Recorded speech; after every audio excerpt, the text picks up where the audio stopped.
Isang malaking balita ang gumulantang sa Lakers Nation matapos lumabas ang ulat na may trade idea mismo mula sa kampo ni Austin Reeves sa pangunguna ng kanyang agent na si Rich Paul. Ayon sa isinulat ni Eric Pincus ng Bleacher Report, pinag-uusapan umano ang posibilidad na isama si Austin Reeves sa trade papuntang Memphis Grizzlies kapalit ni Jaren Jackson Jr. At kung mangyari ito, malinaw ang mensahe. Tapos na ang era ng Reeves bilang long-term core ng Lakers at tuluyan nang iikot ang prangkisa sa iisang pangalan, Luka Doncic.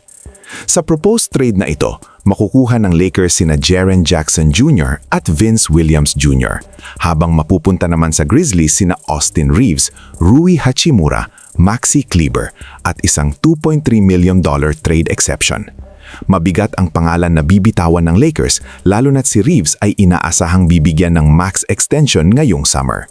Pero dito pumapasok ang malaking tanong ng front office. Sulit ba ilak ang future ng Lakers sa kombinasyon ni Reeves at Doncic? Ayon sa analysis, parehong ball-dominant guards ang dalawa. Parehong kailangang may hawak ng bola para maging epektibo. At kahit productive si Reeves, may overlap sa role niya kay Luka. Playmaking, shot creation, at decision-making. Samantala, malinaw na kay Rob Pelinka kung sino ang priority.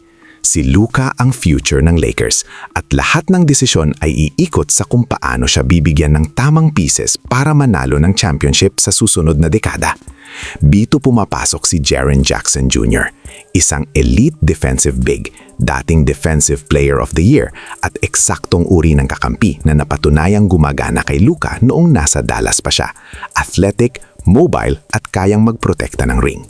Oo, maganda ang ipinakita ni DeAndre Ayton kamakailan pero hindi niya maibibigay ang parehong defensive impact at versatility na dala ni JJJ.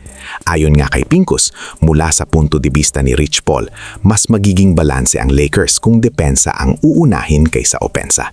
Isang risky na pananaw pero hindi rin basta-basta, lalo na kung iisipin na ang playoffs ay kadalasang napapanalo ng depensa, hindi lang ng scoring. Ang pinaka-sensitive na parte ng usapang ito ay ang kontrata. Kung bibigyan ng max si Reeves, ibig sabihin ay pangmatagalan siyang itatali sa Lakers. At kung hindi talaga swak ang tandem nila ni Luka, baka mas maaga pa lang ay kailangang pumili na ang management. Kung titingnan ang mas malaking larawan, malinaw ang direksyon. Win now mode ang Lakers pero naka-anchor sa long-term Luka era. At kung may tsansa silang makakuha ng isang all-star caliber big na mas bagay sa franchise player nila, posibleng isugal nila ang kasikatan at fan-favorite status ni Reeves. Ngayon, Lakers fans, kayo ang tatanungin namin. Kung kayo ang masusunod, ibibigay niyo ba si Austin Reeves kapalit ni Jaren Jackson Jr.? Mas mahalaga ba ang opensa at chemistry o depensa at fit kay Luka Doncic? I-comment nyo ang opinion nyo sa baba. Gusto naming marinig ang side nyo. Ito ang Bench Reaction PH. Kung gusto nyo ng ganitong klaseng analysis, huwag kalimutang mag-like, mag-subscribe at i-share ang video na ito.